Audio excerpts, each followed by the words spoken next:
Hello दोस्तों, बहुत बहुत स्वागत है आपका स्टडी 91 में। और आज मैं लेके आया हूँ आप लोग के बीच किसी को एक और एक और सर आ गए। देखिए तो सर कुछ कहेंगे, देखिए सुनिए। इस समय आप लोगों के लिए देखिए बीओ की सीरीज स्टार्ट की गई है और मुझे ऐसा लग रहा है कि आपका लाड प्यार थोड़ा सा कम मिल पा रहा है। ठीक है, देखिए आप लोगों के लिए स्टार्ट किया गया है। कुल 120 प्रश्न आएगा आपके एग्जाम में, जिसमें मैथ, रीजनिंग और जीएस का पोर्शन होगा।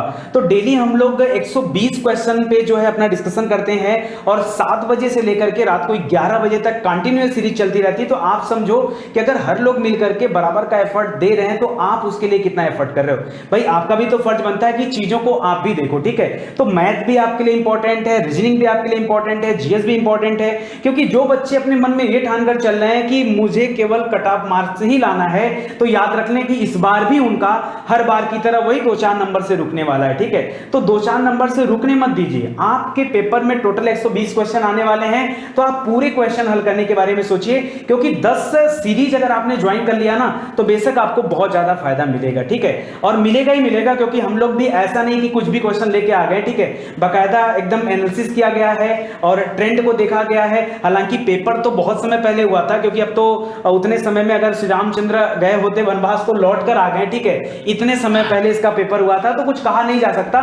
बट फिर भी अगर यूपी पीसीएस द्वारा इसका पेपर बनाया जाएगा तो उसका पैटर्न क्या होगा, ये एक अंदाज के अनुसार लाया जा रहा है। और जो भी मोस्ट इंपॉर्टेंट और मोस्ट एक्सपेक्टेड क्वेश्चन है वो आपको कराए जा रहे हैं। ठीक है, तो अगर आप रेगुलर देखेंगे और लगातार 10 सीरीज देखेंगे, नीचे डिस्क्रिप्शन में मैंने टेस्ट का भी लिंक दे दिया है कि आप जाकर के वहां टेस्ट भी दे लें। ठीक है, अब इतना कुछ पाने के बावजूद भी अगर आपकी तैयारी नहीं हो पाएगी तो बताओ उसके लिए क्या किया जाए। आप में से बहुत सारे ऐसे बच्चे भी होंगे जो जिन्होंने बीओ के लिए पेड क्लास भी ज्वाइन किया होगा। ठीक है, कहीं ना कहीं वो लोग पढ़ चुके होंगे। आज मौका है आपको अपने आप को टेस्ट करने का, क्योंकि वो डेट, वो घड़ी आ गई है जब आपकी लड़ाई होने वाली है। ठीक है, तो 16 तारीख एकदम कंफर्म भी हो चुका है कि 16 तारीख को आपका पेपर होने ही होने वाला है, ये टलने वाला नहीं है। क्योंकि अभी जो कल पेपर हुआ है बीएड का, उससे अंदाजा लगाया जा सकता है कि 16 तारीख वाला पेपर भी होना ही होना है। ठीक है, तो उसके लिए अगर आप तैयार हैं तो अच्छी बात है। अगर आपने कहीं पेड क्लास कर लिया था तो भी आपको अपने आप को एक बार टेस्ट तो करना ही पड़ेगा कि हमारी तैयारी अच्छी हुई है, खराब हुई है,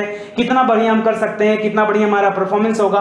वो देखने के लिए आपको यहां पर आना तो पड़ेगा ही पड़ेगा, टेस्ट भी देना पड़ेगा। तो आप आइए, वीडियो देखिए, टेस्ट दीजिए और हर सब्जेक्ट पर बराबर तैयारी करिए। चाहे वो मैथ हो, चाहे वो रीजनिंग हो, चाहे वो जीएस हो, आपको बराबर का ध्यान देना। ठीक है, तो 9 बजे से डेली आपकी मैथ की क्लास चलती है। ठीक है, और ये मैथ की क्लास चलती रहेगी। 7 बजे विकास सर की रीजनिंग की क्लास चलती है। ठीक है, तो वो भी उसी तरीके से कंटिन्यू रहेगी। देखिए 7 बजे सबसे स्टार्टिंग में विकास सर शुभारंभ करते हैं डेली। ठीक है, तो रोज का बीड़ा उठाने की जिम्मेदारी यहाँ विकास सर को ही है। ठीक है, तो 7 बजे विकास सर की पहली क्लास आती है, फिर 8 बजे आपको जीएस का पहला पार्ट दिया जाता है, और फिर 9 बजे जो है शुभम सर की मैथ की क्लास आती है, और फिर 10 बजे जाकर के जीएस का पार्ट 2 आपको कराया जाता है। हालांकि आपके एग्जाम में पार्ट 1 पार्ट 2 जैसी कोई चीज नहीं होगी, क्योंकि 90 क्वेश्चन जीएस के आने हैं, लेकिन मैं 45 का 2 पार्ट बनाता हूं, इसलिए कि मैं भी थोड़ा सा एनर्जेटिक फील करूं और आपको भी जो है अच्छा लगे पढ़ करके। थोड़ा सा एक रिदम भी बन जाएगा, रीजनिंग, जीएस, मैथ, जीएस। ठीक है, तो एक जो है रिदम बन जाएगा, उस रिदम के लिए आपको ये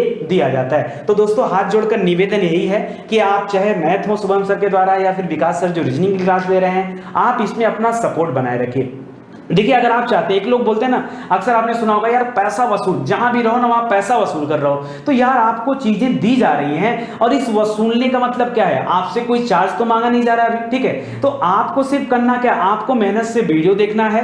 ठीक है, अपनी परीक्षा की तैयारी करनी है, और तैयारी करके यार आप सोचो, आज के जमाने में जब से ऑनलाइन सिस्टम आ गया, अदरवाइज आप एक जमाना सोचो, ज्यादा नहीं, आप 3-4 साल पहले चले जाओ तो आपको पता चलेगा कि उस समय हर चीज के लिए आपको फीस पे करनी पड़ती थी। आपको एक छोटा सा चैप्टर क्लियर नहीं है तो भी आपको फीस पे करके जो है पढ़ना पड़ता था।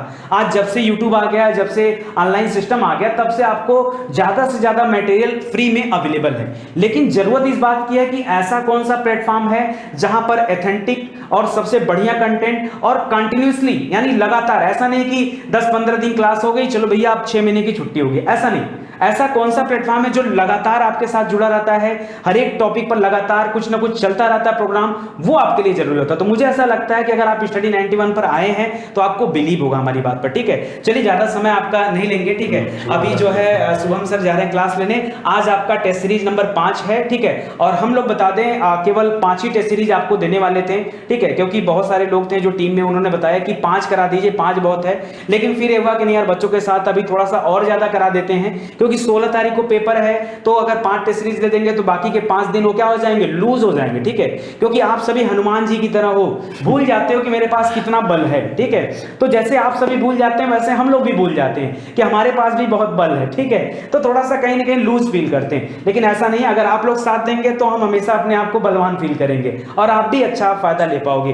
तो दोस्तों फिर हुआ कि चलो 7 सीरीज चलाया जाएगा, फिर हुआ कि चलो 8 चलाएगा। अब लास्ट टाइम ये डिसाइड हो गया है कि टेस्ट सीरीज हम लोग 10 कंप्लीट करेंगे, 15 अगस्त तक का पेपर हम कंप्लीट करेंगे। सोचिए 15 अगस्त को रात को आप स्टडी 91 पर वीडियो देख के सोएंगे और अगले दिन जब सुबह उठेंगे पेपर देने जाएंगे तो फिर वहां आप जाकर पेपर दे लोगे, ठीक है। यानी लगातार 15 अगस्त तक कोई भी संडे नहीं था, एक भी दिन छुट्टी नहीं दिया गया, लगातार आपके साथ जुड़ा गया है। तो कहीं ना कहीं आपके लिए अच्छा है। मैं यही कहूंगा कि आप लोग सपोर्ट करिए, ठीक है। चैनल को भी सपोर्ट करिए, सर लोगों को सपोर्ट करिए, जो वीडियो आता है उसको पूरा देखा करिए, ठीक है। जो एडवर्टीजमेंट आता है उसको भी देख लिया करिए अगर इच्छा होती है तो। अदरवाइज बहुत सारे लोग तो सोचेंगे कि यार 2 मिलियन सब्सक्राइबर है तो बहुत पैसा छप रहा होगा, गिर रहा होगा, आ रहा होगा, ठीक है। तो ठीक है, जैसा सोचना है अच्छी बात है, भगवान करे आपकी सारी सोच सही हो जाए, ठीक है। पैसा छपने लगे, पैसा गिरने लगे, ठीक है, बहुत अच्छी बात है। लेकिन हम यही रहना चाहते हैं, ठीक है। हम आपको छोड़ के कहीं जाना नहीं चाहते हैं। तो आगे आज आपकी 5वीं टेस्ट सीरीज है, इसको आप ज्वाइन करिए और आराम से मैथ के साथ मजे लीजिए। देखिए एक बार अगर मैथ का कॉन्सेप्ट आपने पकड़ लिया ना तो लगातार आपको बहुत मजा आने लगेगा। देखिए किसी टीचर के साथ जुड़ाव करना, देखिए एक दिन में आप नहीं जुड़ सकते, एक दिन में किसी के साथ जुड़ करके आपको मजा नहीं आएगा। जैसे अगर आप हमारे साथ जीएस पढ़ते हैं तो ऐसा नहीं कि कोई पहले दिन आकर हमसे जुड़ता है और पहले दिन ही प्रभावित हो जाता है, ऐसा नहीं है। आप लगातार इतना वीडियो देख चुके हैं कि अब आपको पता चल गया। बहुत सारे बच्चे ऐसे होंगे कि नितिन सर क्या बोलने वाले हो पहले ही बोल देते हैं, ठीक है, कि यही लाइन बोलेंगे, इनकी पेड लाइन है। क्यों? क्योंकि वो बराबर फॉलो कर रहे हैं, बराबर देख रहे हैं, ठीक है। तो वो कंटिन्यूअस तरीके से पढ़ने का नतीजा है। जब आप एक बार जुड़ जाएंगे शुभम सर से, विकास सर से, तो आपको जहां भी ये लोग रहेंगे वहां आपको मजा आता रहेगा, ठीक है। जिस बैच में जो है क्लास लेंगे, चाहे मैथ की और रीजनिंग को किसी भी एसएससी पॉइंट ऑफ व्यू से हो, रेलवे के पॉइंट ऑफ व्यू से हो, आपके बीओ के पॉइंट ऑफ व्यू से, किसी भी एग्जाम के लिए जब ये लोग साथ में आएंगे तो आपका एक अलग जो है चीज मिलेगा, क्योंकि आपको एक ही टीचर जो है हर एक तरह के क्वेश्चन पैटर्न पर आपका साथ दे रहा है। तो आपको चीजें क्लियर कट याद रहेंगी, ठीक है। और आपको हर प्रश्न में एक तरीका पता रहेगा कि यार हमको कोई चीज कैसे करना है। उसके लिए जरूरी है कि आप डिटेल वाली क्लास भी देखते रहें। अभी नॉर्मली भी शुभम सर की 9 बजे क्लास मिलती रहती है आपको मैथ की, ठीक है। कभी 10 बजे हो जाता है, वो हमारी गलती की वजह से होता है। सर पहले से वीडियो बना देते हैं बट हमारी तरफ से कुछ ना कुछ मिस्टेक हो जाता है, कोई टेक्निकल फॉल्ट, इस वजह से आगे पीछे हो जाता है। बट जनरली जो है 9 बजे की क्लास में चाहता हूं कि सर की लगी रहे।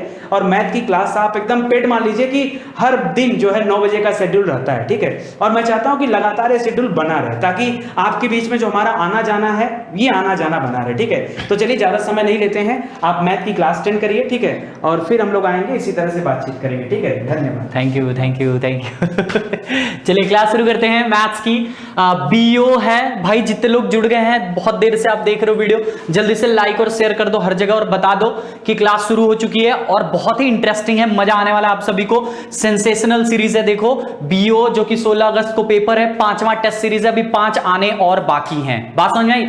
और गारंटी के साथ क्वेश्चन का लेवल आप सीधे 5वां पे जा रहे हैं। आप 4 पेपर उठा के देखिए, आप टेस्ट करिए, आप अपने आप को देखेंगे कि लेवल वो मिल रहा है आपको। मैथ्स की बात करूं या जीएस की बात करूं या रीजनिंग की बात करूं या किसी भी सब्जेक्ट की मैं बात करूं, जो आपको लेवल यूपीपीसीएस के एग्जाम में चाहिए होता है, उस लेवल के कंटेंट के क्वेश्चन हम लेके आते हैं ताकि आपके एग्जाम में एक्सपेक्टेड क्वेश्चन, हाँ भाई आपको पता चले कि किस टाइप के या किस लेवल के सवाल हमारे एग्जाम में आते हैं। आपकी मेंटल एबिलिटी थोड़ी बढ़ी रहे, वहां तक की सोच, ऐसा ना कि हम तुमको आसान आसान सवाल करा दें और एग्जाम में आ जाए थोड़ा डिफिकल्ट सवाल, तुम्हारे देख के पसीने छूटने लगे ना। तुम ज्यादा से ज्यादा सवाल किए रहो, अच्छे से अच्छे सवाल किए रहो, इजी मॉडरेट हाइट सारी तरह के क्वेश्चन किए रहो, ताकि एग्जाम में कैसा भी आए तो एग्जाम के पसीने छूटे, आपके नहीं। बात समझ में आ रही ना? तो आपको अगर मजा आ रहा है तो कमेंट करते रहना कि हाँ सर बहुत मजा आ रहा है। देखो आपका कमेंट, आपका व्यूज और आपका लाइक, आपका शेयर ही हमारी एनर्जी है। बाकी हम आपसे पैसे नहीं लेते, फ्री में पढ़ाते हैं भाई। तो जो चीजें आप मुझे दे सकते हो अगर वो दोगे ना तो वही हमारे लिए एनर्जी का काम करेगी, और हम उसी एनर्जी पे काम करके मतलब समझ लो वही खा पी के हम आपको पढ़ा देंगे। बात समझ में? जितनी एनर्जी मिलेगी उतनी फायदा आपको होने वाला है। बात समझ में? तो क्लास शुरू करते हैं। बीओ जितने लोग भी जुड़ गए हैं जल्दी से लाइक कर दें, शेयर कर दें, हर जगह फैला दें, और आप हमारा स्टडी 91 का एप्लीकेशन डाउनलोड कर सकते हैं, जहां पे आप हमारा ये जो बीओ की टेस्ट सीरीज चल रही है इसका आप टेस्ट दे सकते हैं। साथ ही साथ आप उस पीडीएफ को डाउनलोड कर सकते हैं और क्वेश्चन को देख सकते हैं कि कैसे सवाल है, कहां पे। ये सारे क्वेश्चन आपको स्टडी 91 के एप्लीकेशन और वेबसाइट दोनों पे अवेलेबल हो जाएंगे। प्ले स्टोर से स्टडी 91 का एप्लीकेशन डाउनलोड करिए और आप हमारी वेबसाइट www.study91.co.in पे भी विजिट करके ये सारे पेपर की टेस्ट या फिर डाउनलोड पीडीएफ कर सकते हैं। ठीक है, क्लास शुरू करते हैं। पहला सवाल आपके स्क्रीन पे आ गया, बहुत ही शानदार सा सवाल है। देखो इजी से शुरू करते हैं, सवाल थोड़ा सा इजी है आपके लिए ये वाला। क्या कहा गया है? यदि किसी संख्या का 1/4 का 1/3 भाग 15 है तो उस संख्या का 3/10वां भाग क्या होगा? देखो भाई क्या कह रहा है, किसी संख्या का 1/4 का 1/3 भाग, ठीक है, मान लो संख्या x है, का 1/4 मतलब 1/4, का 1/3 मतलब 1/3, का मतलब गुणा होता है, बराबर में 15 है। यहां से बताओ 15 4 3 12 और 15 मतलब x बराबर 4 3 12 15 गुणा हुआ तो 180, यानी वो संख्या आपकी कितनी आ गई? 180 आ गई। आपसे क्या पूछा है? आपसे पूछा है उस संख्या का 3/10वां भाग क्या होगा। तो 180 का 3/10वां भाग पूछा है, 0 0 कट गया, 18 तरीके 54, ये आपकी संख्या का उत्तर आ गया। आसान सा सवाल था एकदम, कुछ नहीं रखा इस सवाल में। ठीक है भाई, अगले क्वेश्चन की तरफ चलते हैं। देखो बहुत ही प्यारा सा सवाल है, द्विघात समीकरण अलजेब्रा से रिलेटेड सवाल। क्या कहा है? यदि द्विघात समीकरण p-3 x square plus 6x plus 9 equals to 0 है तो आपसे कहा है कि दोनों मूल बराबर हैं। देखो कॉमन सी बात है, आपको द्विघात समीकरण के बारे में थोड़ा सा पता होना चाहिए। क्वाड्रेटिक इक्वेशन जिसकी एक ही वेरिएबल होता है, जिसमें एक ही चर होता है और उसकी मैक्सिमम पावर या कहते हैं डिग्री उसकी हमेशा 2 होती है।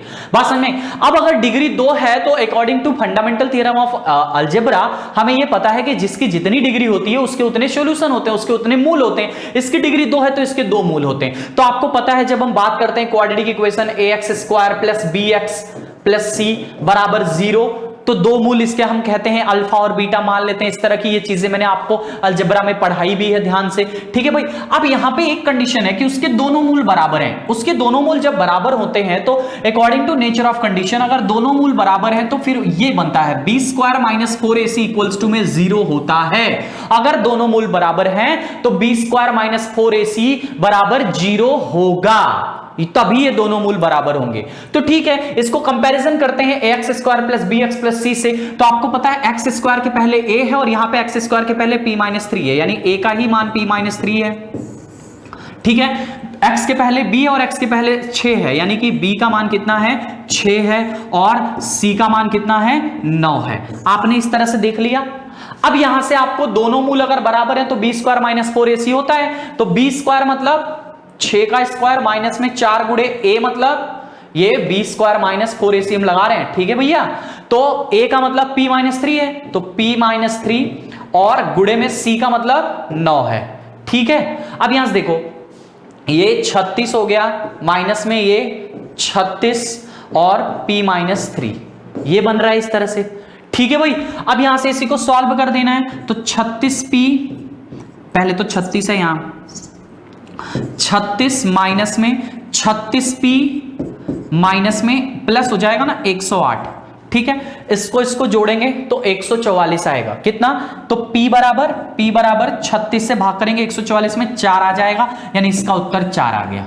बहुत ही आसान सा सवाल है, समझ में आ रहा है? द्विघात समीकरण का है, सिर्फ यही लाइन इंपॉर्टेंट है आपको इस सवाल में। होप कर रहा हूं कि आपको समझ में आ रहा हो। अगले सवाल की तरफ चलते हैं। देखो क्या है अगला सवाल, बहुत ही प्यारा सा सवाल है। 35 विद्यार्थियों में शुभायु के औसत प्राप्तांक 24 हैं। 35 परीक्षाओं में शुभायु, देखो दिख नहीं रहा होगा आपको तो थोड़ा बड़ा कर देता हूं सवाल को। ठीक है, अब दिख रहा है, होप कर रहा हूं अब तो दिख रहा होगा। ठीक है, चलो देखो लगाते हैं इस सवाल को। बहुत ही मजा आने वाला है सवाल में। देखो लेवल आपको पता चलेगा सवाल से। ऐसे बड़े बड़े सवाल आपके एग्जाम में आते हैं और थ्योरेटिकल टाइप में आते हैं। 35 परीक्षाओं में सुभायु का औसत 24 है, यानी कि अगर हम सुभायु की बात करें तो टोटल कितना हो जाएगा? 35 एग्जाम दिया है और 24 उसके मार्क्स हैं, एवरेज मार्क्स हैं। तो अगर उसका टोटल मार्क्स निकालेंगे तो 35 इंटू में 24, यही वाला करेंगे। 35 इंटू 24, 35 परीक्षा में 24 नंबर, तो 35 गुणे 24 ये कुल नंबर हो गए उसके। तो कुल नंबर कितना आ रहा है? 24 25 120 को 0, 24 72 12 84, यानी 840 नंबर है सुभायु के। 35 परीक्षाओं में कुल मिला के 840 नंबर है उसके। आगे बढ़ते हैं। इंद्राणी के औसत प्राप्तांक अभी तक 21 है। अच्छा, एक इंद्राणी नाम का कोई व्यक्ति है जिसके औसत प्राप्तांक अभी तक 21 हैं, किंतु उसने अभी तक केवल 31 परीक्षाएं ही दी हैं। तो इंद्राणी के लिए देखते हैं, है ना भाई, इंद्राणी के लिए देखते हैं तो उसने 21 उसका प्राप्तांक है, लेकिन परीक्षा 31 दिया है। तो 31 गुणे 21 कर देंगे, ये इसका मार्क्स निकल के आ जाएगा। 21 से कम 21 को 1, 21 3 63 और 63 2 65, 651 नंबर इंद्राणी के हैं। 651 नंबर अभी तक इंद्राणी के हैं। आगे बढ़ते हैं। फिर कह रहा है यदि प्रत्येक परीक्षा में अधिकतम अंक 48 हो, यदि प्रत्येक परीक्षा में अधिकतम अंक 48 हो तो सुभायु के प्रदर्शन की बराबरी कर, मतलब हर परीक्षा में आपको 48 नंबर ऑब्टेन करना है। ठीक है भाई, ठीक है। चलो, तो सुभायु के प्रदर्शन की बराबरी करने के लिए, अच्छा एक बात बताओ, टोटल कितनी परीक्षा है? 35। इंद्राणी ने अब तक कितनी दी है? 31 परीक्षा, यानी 4 परीक्षा अभी भी इंद्राणी के लिए बची हुई है। 4 परीक्षा अभी भी इंद्राणी के लिए बची हुई है। अब से आपसे कह रहा है सुभायु के प्रदर्शन की बराबरी करने के लिए इंद्राणी के पास शेष 4 परीक्षाओं में से कम कितने अंक प्राप्त करने का अवसर अभी भी है, मतलब न्यूनतम अंक कितना प्राप्त कर सकता है 4 परीक्षाओं में।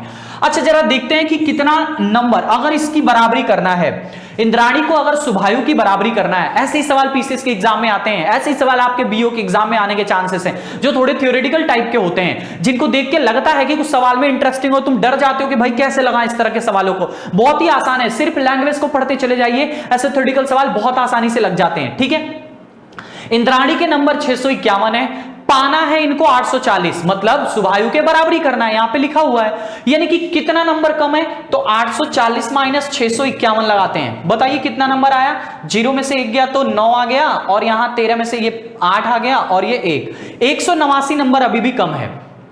189 नंबर है, मतलब 189 नंबर पाएंगे तो उनके सुभायु के, इंद्राणी जो है सुभायु के बराबर हो जाएगी।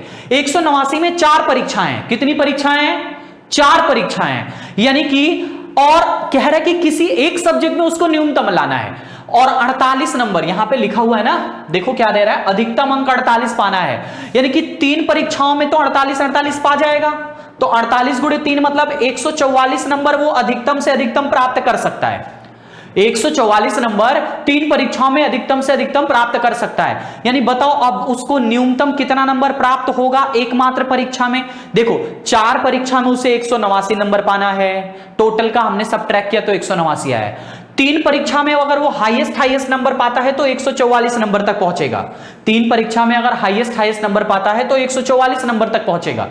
यानी कि जो चौथी परीक्षा है उसमें उसको कितने नंबर मिलेंगे? तो इन दोनों को सब्ट्रैक्ट कर दो, बताओ कितना आएगा? 189 में से 144 घटा दिया, 45 नंबर उसको चौथी परीक्षा में मिलेंगे। यानी इसका आंसर कितना हो जाएगा? 45, ऑप्शन नंबर बी वाला। देखो ऐसे सवाल बन रहे हैं, आपको लेवल पता चल रहा है किस तरह के लेवल है, किस तरह का सवाल है। 35 परीक्षा में सुभायु के 24 नंबर है, तो उसके टोटल कितने नंबर हो गए? 35 गुणे 24 जो कि 840। इंद्राणी ने 31 परीक्षा दी और 21 उसका औसत है, तो उसका टोटल निकालेंगे 31 गुणे 21 मतलब 651 आ गया। यहां पे कर रहे हैं कैलकुलेशन सारी, ठीक है। अब कह रहा है कि उसको उसके बराबरी करनी है, इंद्राणी को सुभायु के बराबरी करनी है, तो बराबरी करने के लिए कितना नंबर कम है? तो 840 में से 651 को सब्ट्रैक्ट कर देंगे, यानी कि उसके पास 189 नंबर की कमी है, लेकिन परीक्षाएं 4 बची हैं। 189 नंबर की कमी है लेकिन परीक्षाएं 4 बची हैं मेरे भाई। अब उस 4 परीक्षा में किसी एक में उसको कम नंबर मिलेंगे, 48 नंबर मैक्सिमम पा सकता है, तो ठीक है किसी एक में उसे कम मिलेंगे, वो 3 परीक्षा में लगातार 48 पा जाए, यानी कि 48 अगर 3 में पा गया तो कितना पा गया? 144, यानी लास्ट वाले में 189 में से 144 घटा देंगे, 45 नंबर ऑब्टेन करेगा। समझ में आ रहा है? अच्छा सवाल है, स्क्रीनशॉट लेके रखे रहो, आराम से लगा लेना बाद में, ठीक है भाई। अगला सवाल देखो, आसान सा है थोड़ा सा आपके लिए। पावर का सवाल है, निम्नलिखित में से घातांक का सवाल है, कौन सा बड़ा है? आपसे पूछा, ये 4 नंबर दिए हुए हैं, इसमें से कौन सा बड़ा है? दिख नहीं रहा होगा, थोड़ा बड़ा कर देता हूं। देखो यही 4 हैं और आपसे पूछा है इनमें से कौन सा बड़ा है। अब दिख रहा है? बताइए, अब दिख रहा है कि नहीं दिख रहा है? ये 4 हैं, इनमें से कौन सा बड़ा है? पहला वाला देखो क्या है, 3 की पावर 222। आपको पता है अगर इसको सॉल्व करना है कि इसका मान कितना आएगा, तो कैसे सॉल्व करेंगे? देखो ये जो 3 की पावर 222 है ना भाई, ये कैसे सॉल्व होता है? तो हमेशा जब भी कभी इस तरह से पावर दियो बिना ब्रैकेट के, कैसे? अगर बिना ब्रैकेट के पावर दी गई है तो पावर को हमेशा ऊपर से ऐसे सॉल्व करते हैं, ऊपर से सॉल्व करते आते हैं। तो पहले हम इसको सॉल्व करेंगे। 2 का स्क्वायर कितना होता है? 4, यानी 3 की पावर 2। और पहले सबसे पहले हमने इसको सॉल्व किया, इसको, ठीक है भाई, पहले इसको सॉल्व किया। तो 2 का स्क्वायर कितना होता है? 4, ठीक है, तो ये 4 हो गया। अब 2 की पावर 4 कितनी होती है? फिर इसको सॉल्व करेंगे तो 3 का 2 की पावर 4 कितनी होती है? 16, यानी पहले का मान आ गया 3 की पावर 16। अब दूसरा वाला सॉल्व करते हैं। दूसरा वाला कुछ इस प्रकार है, कुछ इस प्रकार से है, सही नहीं दिख रहा होगा आपको, लेकिन कुछ इसी प्रकार से, ठीक है। अब आपको बताओ, ये ब्रैकेट वाला दे रखा है, ब्रैकेट वाले पावर में क्या होता है? सबका आपस में गुणा हो जाता है, यानी 3 की पावर इनका तीनों का गुणा हो जाएगा। 2 गुणे 2 गुणे 2, बताइए कितना हो गया? 3 की पावर 8, यानी दूसरे वाले का मान आया 3 की पावर 8। तीसरा वाला क्या दे रखा है? 3 की पावर 2 गुणे में 2 गुणे में 2, पॉइंट का मतलब गुणा ही है, ठीक है। तो कुछ नहीं करना है, तो गुणा ही कर देना है। 2 दूनी 4 दूनी के 8, यानी इसका 3 की पावर 8 आ गया, ठीक है। और यहां पे 3 की पावर ऐसे 322 बस लिख दिया है, ये चौथा है, यानी ये 4 हैं आपके पास, पहला, दूसरा, तीसरा, चौथा। 3 की पावर 222 तो बहुत ही छोटा है मेरे भाई, है ना। आप बताओ 3 का पावर 6 करते हैं तो कितना आता है? आप देखो कि 3 की पावर 4 81, 3 की पावर 6 789, फिर 2100, और ये 3 की पावर 8 जाने में 9700 पार हो जाएगा। यानी कि ये तो सबसे छोटा है, ये छोटा है, ये भी छोटा है, सबसे बड़ा कौन सा दिख रहा है? 3 की पावर 16, यानी पहला वाला, यही आपका आंसर हो जाएगा। सबसे बड़ा आपसे पूछा था, बात समझ में? ऐसा सवाल है तो ऐसे तरह सॉल्व कर लेंगे। मैं तो आपको समझा रहा हूं इसलिए समय लगता है, जब आप लगाएंगे तो ज्यादा समय आपको नहीं लगेगा। देखो ये सवाल अच्छा सा है, एक रेलगाड़ी है, बड़ा कर देता हूं, सवाल नहीं दिख रहा है तो, ठीक है। यहां से देखिए, चलिए देखिए, लगाइए, देखिए क्या दे रखा है। एक रेलगाड़ी है ऐसा कि एक दूरी 40 किलोमीटर प्रति घंटा की औसत चाल से पूरी करती है, ठीक है भाई, 40 किलोमीटर प्रति घंटा की औसत चाल से पूरी करती है, और बीच में वो कई बार रुकती है, बीच में वो कुछ बार रुक जाती है, अपने आप में रुकती चलती है।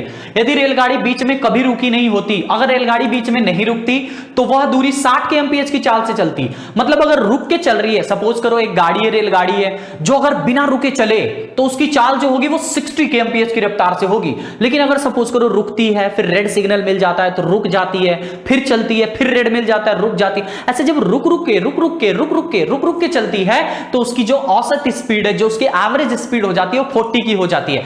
आपसे पूछा है कि बताओ पर घंटे वो कितने मिनट रुकेगी, ऐसा सवाल है। क्या करना है आपको मैं बता देता हूं, सिंपल एकदम ट्रिक बताता हूं, शानदार सा। आप बस क्या करो, चालों का डिफरेंस क्रिएट कर लो।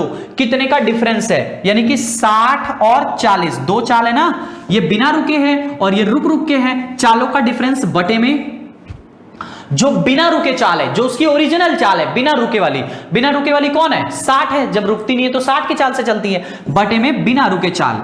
बस आप गुणे में 60 कर देंगे तो आपको ये आंसर मिनट में मिल जाएगा।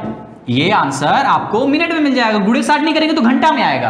ये गुणे 60 क्यों किया हमने? क्योंकि हमसे मिनट में पूछा है, कहा है ना कितने मिनट पूछा है, तो उसको हमने मिनट में बदल लिया। ये 60 से 60 कट गया, 40 और 60 और 40 का डिफरेंस 20 मिनट, मतलब गाड़ी 20 मिनट रुकेगी पर घंटे में। देखो ऑप्शन कौन सा है? 20 मिनट पर घंटे में गाड़ी रुक रुक के चलती है। समझ में आ रहा है? और अगर आपको मजा आ रहा है क्लास लेके, अगर सवाल अच्छा लग रहा है तो आप जम के कमेंट करो। ट्रिक अच्छी लग रही है तो लाइक कर देना भाई। जितने लोग वीडियो देख रहे हैं एक बार लाइक और शेयर कर दो। बहुत कम लोग हैं जो वॉचिंग में हैं। मैं चाहता हूं वीडियो को लाइक और शेयर करो ताकि और भी लोग आ जाएं जल्दी से। देखो अगला सवाल है, थोड़ा सा छोटा दिख रहा है, सवाल को और बड़ा करता हूं आपके सामने, ठीक है ना।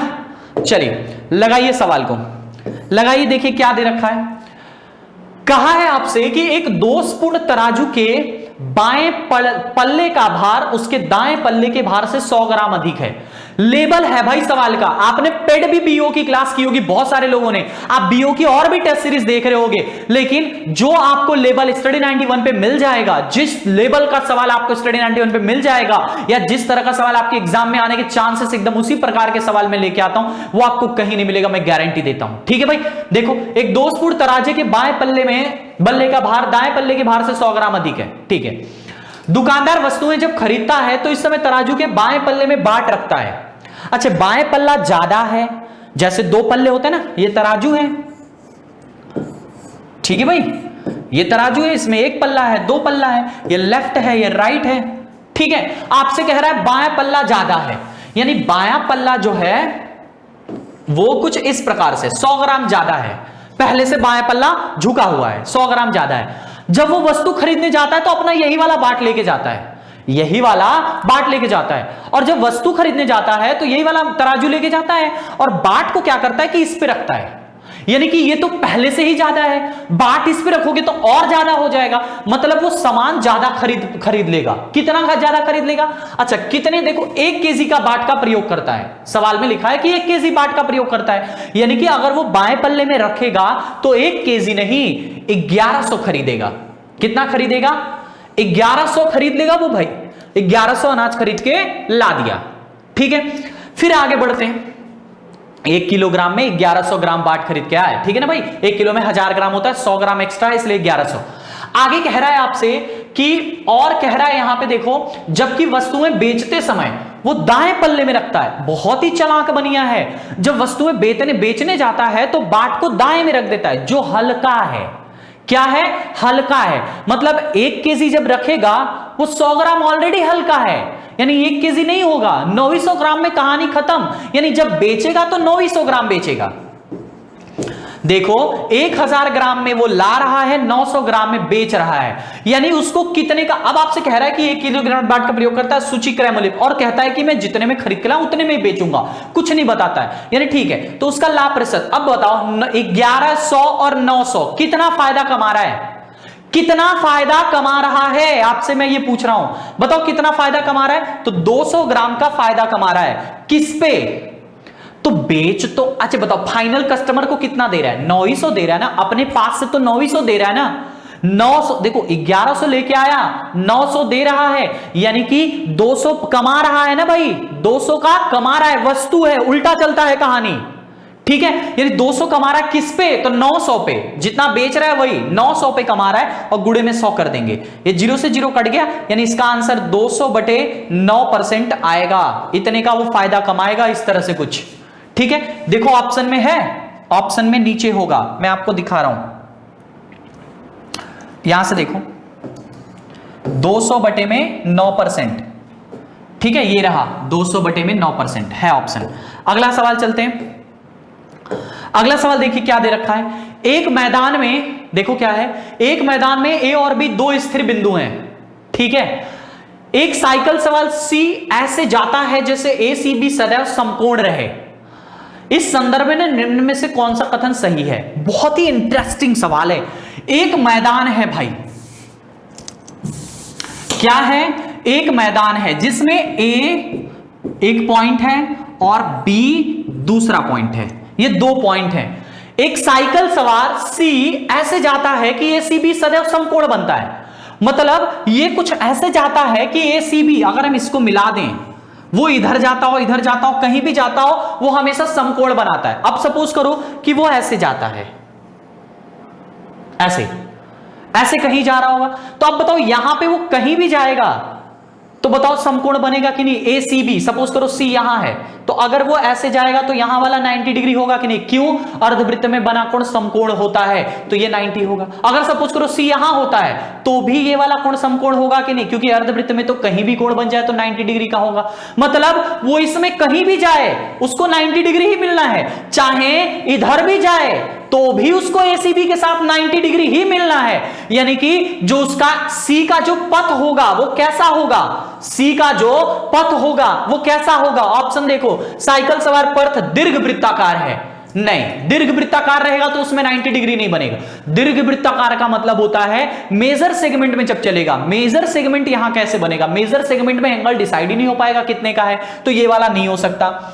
और क्या क्या है? साइकिल सवार का पथ चर घातांकी वक्र है, ये भी नहीं। वक्र मतलब टेढ़ा है, बिल्कुल नहीं है। फिर कह रहा है साइकिल सवार का पथ वृत्ताकार है, एकदम सही बात है, ऑप्शन नंबर 2 वाला। क्योंकि जब यहां पे लिखा ना समकोण, समकोण सिर्फ अर्धवृत्त में ही बनता है, इसलिए इसका आंसर ये वाला हो जाएगा। अगला सवाल देखिए क्या दे रखा है। अगला सवाल देखिए क्या दे रखा है भाई, बहुत ही इंटरेस्टिंग सा सवाल है। दिए गए वृत्त में ओ वृत्त का केंद्र है, ये जो ओ है ये वृत्त का केंद्र है, ठीक है, दिख रहा है सभी को डायग्राम। आपसे कह रहा है वृत्त की परिधि 90 सेंटीमीटर है, यानी 2 पाई आर 90 सेंटीमीटर है। आपसे कहा है चाप PQ की लंबाई क्या होगी। चाप की लंबाई पूछा है, ये वाली जो लेंथ होती है इसी को कहते हैं चाप, ठीक है। ये वाली जो लेंथ होती है, ये जो वक्र लाइन है, ये जो टेढ़ी लाइन है P से लेके Q तक, इसी को चाप कहा जाता है भाई, यही चाप है। आपसे पूछा है कि इसकी लंबाई क्या होगी, यानी चाप की लंबाई, PQ की लंबाई क्या होता है फॉर्मूला? फॉर्मूला होता है थीटा बटे 360 गुणे में 2 पाई आर। लेकिन थीटा कौन सा? थीटा कौन सा? जो उसके केंद्र पर बनेगा। कहां बनेगा? केंद्र पर। थीटा हमेशा ये वाला थीटा, केंद्र पर जो थीटा बनेगा वही वाला, थीटा बटे 360 गुणे 2 पाई आर, यही फॉर्मूला होता है। अब चलो, अच्छा एक बात बताओ, केंद्र पर कितने का कोण बनेगा? ये तो पता ही नहीं है। जल्दी से कमेंट करो कि इस डायग्राम में ये जो O पर कोण बढ़ रहा है वो कितने का बनेगा, आप जल्दी से बताओ। क्योंकि जब वृत्त यहां पे लिखा हुआ है कि वो वृत्त का केंद्र है, जल्दी से कमेंट करके बताइए। आपसे कहा है वृत्त की परिधि भी दे दिया है 90 सेंटीमीटर, ठीक है। परिधि मतलब 2 पाई आर, इसका मान तो आपको पता चल चुका है, ठीक है। अगर आप थीटा बता देते हैं तो थीटा का मान आप बता लेंगे बटे में 360, और इसका मान आपको पता ही है 90, है ना। अब मुद्दा यह है कि चाप की लंबाई पूछा है तो फॉर्मूला ही लगाएंगे, तो थीटा पे कितने का कोण बनेगा, ये आपका आंसर आया है। देखो 45 डिग्री यहां बन रहा है, सवाल में दिया है, डायग्राम में दिया है कि 45 डिग्री यहां बन रहा है। अगर 45 डिग्री यहां बन रहा है तो केंद्र पर सीधे सीधे 90 का बनेगा। क्यों भैया बताइए, क्यों 90 का बनेगा? क्योंकि केंद्र पर देखो एक ही चाप द्वारा, इसी चाप द्वारा यहां भी कोण बना है और इसी चाप द्वारा परिधि पर भी कोण बना है। तो सर्कल के थ्योरम के अकॉर्डिंग एक ही चाप द्वारा केंद्र पर बना कोण शेष परिधि पर बने कोण के मान का दोगुना होता है। मतलब यहां भी कहीं भी कोण बने, जितने का कोण बनेगा उसी का ठीक दुगुना केंद्र पर बनेगा। यहां बना है 45 का, तो 45 का दुगुना 90 डिग्री केंद्र पर बनेगा। यहां नहीं, यहां पे हमें 90 लिखना था। अब यहां से इसने इसको काट दिया 4 बार में, और 4 ने इसको काटा तो आ गया 22.5 का। 22 सही 1/2 डिग्री, देखो ऑप्शन में है ये सेंटीमीटर, चूंकि चाप की लंबाई पूछा है सेंटीमीटर में होगी। बात समझ में आ रही है? होप कर रहा हूं कि आपको क्लास भी समझ में आ रही होगी, मजा आ रहा होगा आपको बहुत अच्छे से। कुछ नहीं है सवाल में, एक मूलधन का पता लगाएं जो साधारण ब्याज की 8% वार्षिक दर से 9 महीने में 1000 रुपया हो जाती है। अच्छा देखो, ये जो है 1000 ये अमाउंट है, मिश्रधन है। अच्छा बताओ कितने महीने में आप बताओ। तो पहले रेट निकालते हैं कि कितना उसका है, एसआई निकालते हैं, कितना है एसआई की परसेंटेज। एसआई परसेंट बराबर होता है आरटी परसेंट। आर कितना है 8 और टी कितना है 9 महीने को साल में बदलेंगे तो बटे में 12। 2 ने काट दिया, 3 बार में काट दिया, ठीक है। और 4 से काटा ना 2 बार में और 3 बार में, इसने काट दिया 3 बार में। 3 दूनी के 6%, 6% का आपका ब्याज आएगा, है ना। 9 महीने का जो ब्याज आएगा वो 6% आएगा। मान लो आपका प्रिंसिपल है 100%, आपका एसआई आ रहा है 6%, तो अमाउंट आपका कितना हो जाएगा 106%। ये आपका अमाउंट है। इसी 106% का मान आपको दे रखा है 1000 रुपया। आपसे पूछा है 100% का मान कितना होगा, यही आपसे पूछा है मेरे भाई। इसी 106% का मान 1000 है। आपसे पूछा है कि मूलधन कितना होगा, वो मूलधन का पता लगाएं, यानी 100% का मान पूछा है। 100% का मान पूछा है तो इसी में आप 100 का गुणा कर देंगे और 106 से भाग कर देंगे। भाग करिए, ये पूरा 0 हो जाएगा। 106 में 9 बार जाएगा, 106 9 कितना हो जाएगा 900, 9 6 54, यानी कितना बचा 46, 460। फिर 4 बार जाएगा, 6 चौको 24, 24 यानी 26 10 36, 360। फिर 3 बार जाएगा, ठीक है, 943 दशमलव कुछ है, ये रहा 943 दशमलव में 4 0 लगभग में यही आएगा। बात समझ में? ये आपका प्रिंसिपल आ गया, ये आपका मूलधन आ गया, ये आपका प्रिंसिपल आ गया और यही आपसे पूछा था, ठीक है। मतलब आपने क्या किया, सबसे पहले एसआई का परसेंट निकाला। 8 महीना एसआई का परसेंट होता है आरटी परसेंट, 8 महीना आपका रेट है, टी जो है 9 महीना दिया, उसको बदलेंगे साल में तो 12 से भाग करेंगे, फिर इसको कट पिट किया तो 6% आ गया। ये आपका एसआई की रेट आ गई है, इतना आपका ब्याज लगेगा 6% का। आप बताओ 100% आपका मूलधन है, 6% का ब्याज है, यानी आपका अमाउंट 106% का हो जाएगा। 106% का अगर अमाउंट आ गया तो 106% का मान ही आपके सवाल में दिया है कि 1000 रुपया हो जाता है, यानी प्रिंसिपल आप यहां से लगा देंगे। आसान सवाल था, कुछ नहीं है। अगला सवाल देखिए क्या है। एक परीक्षा में प्रत्येक अभ्यर्थी ने भौतिकी या गणित या दोनों में से कुछ ना कुछ लिया है, ठीक है। अच्छा, ये वो वाला सवाल है, यहां पे देखो वेन डायग्राम का सवाल है। ये वेन डायग्राम आपको सिखा देता हूं। ये भौतिकी है और दूसरा कौन सा सब्जेक्ट है, ये मैथ है और ये भौतिकी यानी कि फिजिक्स है, ठीक है। आपसे कहा है कि इन जो परीक्षा हुई है उसमें या तो स्टूडेंट ने भौतिकी लिया है या तो मैथ लिया है या दोनों लिया है, कुछ ना कुछ तो लिया ही लिया है। बात समझ में आ रही ना? चलिए अब देखते हैं। आपसे कह रहा है कि 65.8% ये है, 65.8% इसने लिया है और 59.9% इसने, 59.2% इसने लिया है मैथ ने। अगर आपने मेरी वेन डायग्राम की क्लास देखी होगी इन परसेंटेज, जिन्होंने नहीं देखा एक बार जरूर देखना, तुम्हारी किस्मत बदल देगा। वेन डायग्राम के बदले में तुम्हारी पूरी कहानी बदल देगा जितना आपने सीखा है वेन डायग्राम में। एकदम आसान तरीका सिखाया हूं और वही तरीका यहां पे अप्लाई करने जा रहा हूं मेरे भाई। अगर यहां पे सवाल में दिया कि प्रत्येक अभ्यर्थी ने भौतिकी या गणित या कुछ ना कुछ ले रखा है, अगर प्रत्येक ने कुछ ले रखा है यानी पूरा मिला के आपका 100% होना चाहिए। एक भी बच्चा ऐसा नहीं है जो नहीं लिया है, तो पूरा आपका 100% होना चाहिए। आप ट्रिक लगाओ डायरेक्ट, जो इसका है जो इसका है दोनों को जोड़ दो। बताओ इसको जोड़ो, 8 और 2 कितना हो गया, 8 और 2 10 0, 5 और 9 14 1 15 और 5 6 11 1 12, यानी 125% आ रहा है, यानी 125 टोटल होना कितना चाहिए था, टोटल होना क्या चाहिए था 100, यानी इसमें से 100 माइनस कर दो। ये जो 25% छात्र हैं ना मेरे भाई, ये दोनों सब्जेक्ट लिए हैं, ये भौतिक और गणित दोनों लिए हैं। 25% छात्र हैं ऐसे, 25% छात्र ऐसे हैं। आपसे सवाल में कहा है कुल अभ्यर्थी 2000 हैं, तो दोनों लेने वाले कितने हैं, यानी 2000 का 25% निकालना है। और 2000 का जब आप 25% यानी कि 1/4 आप निकालोगे तो 500 उत्तर आ जाएगा, यानी 500 इसका आंसर बन जाएगा। समझ में आ रहा है? वेन डायग्राम का सवाल तो है, लेकिन आप बताओ क्या यहीं पे कहीं पे किसी भी चीज की जरूरत लगी? बिल्कुल नहीं लगी। सिर्फ आपको एक लाइन की ट्रिक लगानी है। क्या करना है, दोनों को ऐड कर देना है और उसके बाद जितना 100 से ज्यादा है वही आपका दोनों का कॉमन निकल के आ जाएगा, मतलब इंटरसेक्शन वाली चीज आ जाएगी। समझ में आ रहा है? यानी ये आपका 25% आ गया।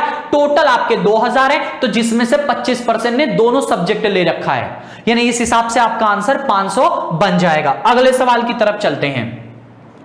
ये सवाल काफी इंटरेस्टिंग है, बहुत ही अच्छा सवाल है और ऐसे लैंग्वेज वाले ही सवाल आपके एग्जाम में बनते हैं कुछ इसी प्रकार से। क्या लिखा है, पहले सवाल पढ़िए जल्दी से सभी लोग और सोचिए कि कैसे लगेगा ये सवाल।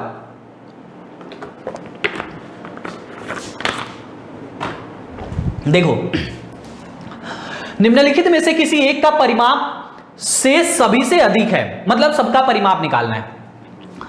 36 वर्ग सेंटीमीटर क्षेत्रफल वाला वर्ग, ये क्षेत्रफल है, हमें परिमाप चाहिए। अच्छा बताओ, क्षेत्रफल बराबर क्या होता है, भुजा का स्क्वायर, यानी ये 36 है तो भुजा कितनी आ जाएगी 6। तो परिमाप, चूंकि वर्ग में 4 भुजाएं होती हैं, तो इसका जो परिमाप आ गया वो 6 चौको 24, इसका परिमाप 24 है। पहले वाले का परिमाप आ गया 24, सबका परिमाप निकाल लो। 9 सेंटीमीटर भुजा वाला समबाहु त्रिभुज है, 9 सेंटीमीटर भुजा वाला समबाहु त्रिभुज है। समबाहु त्रिभुज की सारी भुजाएं बराबर होती हैं, अगर एक 9 सेंटीमीटर तो 9 त्रिक के 27, यानी इसका परिमाप आ गया 27। त्रिभुज का परिमाप कितना आ गया मेरे भाई 27, पेरीमीटर निकाल रहे हैं हम। फिर कह रहा है 10 सेंटीमीटर लंबाई और 40 सेंटीमीटर वर्ग 40 वर्ग सेंटीमीटर क्षेत्रफल वाला आयत, एक आयत है जिसकी लंबाई 10 सेंटीमीटर दिया है और क्षेत्रफल उसका 40 दिया है। अच्छा बताओ, आयत का क्षेत्रफल क्या होता है? रेक्टेंगल का एरिया, लंबाई गुणे चौड़ाई। अगर आपको यहां से ब्रेड्थ निकालनी होगी तो आप क्षेत्रफल में लंबाई से भाग कर देंगे, 40 में 10 से भाग करेंगे तो आपकी चौड़ाई आ गई 4। तो आप इसका भी परिमाप निकाल सकते हैं। इसका परिमाप कितना आएगा? तो इसका परिमाप का फॉर्मूला होता है 2 इंटू में L plus B. L plus B, L कितना है 10 और B कितना है 4। B आपने निकाल लिया, क्षेत्रफल में आपने लंबाई से भाग किया तो आपको चौड़ाई आ गई। तो B आपका 4 है, 4 और 10 मिला के 14, 4 और 10 मिला के 14, 14 दूनी के 28, यानी इसका परिमाप आ गया 28। ठीक है, लास्ट वाला एक और बचा हुआ 4 सेंटीमीटर त्रिज्या वाला वृत्त। एक वृत्त है, वृत्त का क्या होता है? 2 पाई r। क्या होता है भाई? ये 4a होता है, ये 3a होता है और ये जो है 2 पाई r है। ठीक है ना, 2 पाई r मतलब 2 गुणे 22/7 और r का मान दिया है 4। ठीक है, आप यहां से देखो 22 क्या करना है? कैलकुलेशन है, सॉरी परिमाप बताना है ना, चित्र वाला वृत्त। ठीक है, 22 दूनी 44 दूनी के 44 चौक को यहां से 22 चौक 88 दूनी के 90 90 180 यानी 176। कितना आ रहा है? 176 बटे में 7, 7 से भाग करो, इसका परिमाप आ जाएगा 7 दूनी के 14, कितना बचा? 3 6 7 5 35, यानी 25 दशमलव में 7 5 35 1, 25.1 समथिंग आ रहा है। ये इसका परिमाप है। आपने चारों का परिमाप निकाल लिया। अब आपसे पूछा है कि किसका सबसे अधिक है? किसी एक का सबसे अधिक है। बताओ, ये 24 है, ये 27 है, ये 28 है, 25.1 है, किसका सबसे अधिक है? 28 वाले का, यानी किसका? थर्ड नंबर का, यानी आयत वाला। इसका आंसर कौन सा हो जाएगा? थर्ड वाला। ऐसे ही सवाल एग्जाम में बन रहे हैं और ऐसे ही सवाल नए ट्रेंड में बनते हैं। अगला सवाल देखो, आसान सा सवाल है ये। तो क्या है? एक हौज सामान्यतः 8 घंटों में भर जाता है। एक मान लो ए नाम की पाइप है जो उसको 8 आवर्स में भरती है, लेकिन उसकी तली में छेद होने के कारण, मतलब उसके बॉटम में एक हल्का सा छेद है, तली में छेद होने के कारण भरने में 2 घंटा ज्यादा समय लगता है। सपोज करो बी नाम का छेद है, जब दोनों चालू हो जाते हैं तो 2 घंटा ज्यादा समय, यानी कि 10 घंटे का समय लगता है। लॉस बताओ 40, यानी कि यहां से 8 बचे और ये 4। ठीक है भाई, अब यहां से बताओ 5 ए का मान है, यानी बी का मान कितना आ जाएगा? 5 में से 4 घट गया तो कितना आ गया भाई? 5 में से 4 अगर घट गया है तो 1 आ गया, यानी बी जो है उसको 1 के स्पीड से खाली करेगा। आपसे कहा है हौज को पूरा होने पर छेद द्वारा रिसाव के कारण खाली होने में कितना समय लगेगा, यानी बी का टाइम पूछा है। बी का टाइम 40 बटे में 1, यानी कि 40 आवर्स लगेंगे उस छेद को खाली करने में। ये इसका आंसर हो जाएगा। टाइम एंड वर्क में आप एक्सपर्ट हो एकदम, क्योंकि बहुत अच्छे से पढ़े और ये ट्रिक आप लगा रहे हो, क्योंकि आप बहुत समय से देख रहे हो। अगला सवाल देखो क्या दे रखा है। अगला सवाल रेशियो का है और अच्छा सवाल है। ए और बी, यहां पे देखो बहुत सारे तरीके हैं। ए अनुपाते बी, 3:4, 3:4। ठीक है, फिर दूसरा देखते हैं बी अनुपाते सी। मैंने कहा था बी को बी के नीचे लिखो, यानी 5:6। फिर तीसरा लिखो सी अनुपाते डी। ठीक है, सी को सी के नीचे लिखो 11:9। जो स्पेसेस है उनको भरना है। जैसे यहां पे 3 और 4 है, बाकी स्पेस खाली है, तो बताओ ये एक स्पेस यहां फिलअप होगा और एक स्पेस यहां, मतलब एक यहां भरना है, एक यहां भरना है। ऐसे ही अगर बात करें तो यहां पे एक स्पेस भरना है और यहां पे एक स्पेस भरना है। देखो अलग मेथड बता रहा हूं, ट्रिक बता रहा हूं। ठीक है, शानदार तरीका। और भी एक होता है हवाई जहाज की तरह, एक लाइन में सीधे सॉल्व कर लो, ये और आसान हो जाता है। यहां 4 है ना, तो सबको 4 से फिल कर दो। ये 6 है तो इधर 6, ये 5 है तो इधर 5, इधर 11 है तो सबको 11 से फिल कर दो। बात समझ में? अब जो कटने लायक है उसको काट दो। जैसे देखो 3 इसमें भी है, 3 दूनी के 6 इसमें भी है और 3 3 9 इसमें भी है। आप सबको गुणा कर दो, आपका ए अनुपाते बी अनुपाते सी अनुपाते डी आ जाएगा। या फिर अगर खाली आपको ए और डी निकालना है तो ए वाले का गुणा कर दो, डी वाले का निकाल दो। आप मैं चारों बता दे रहा हूं।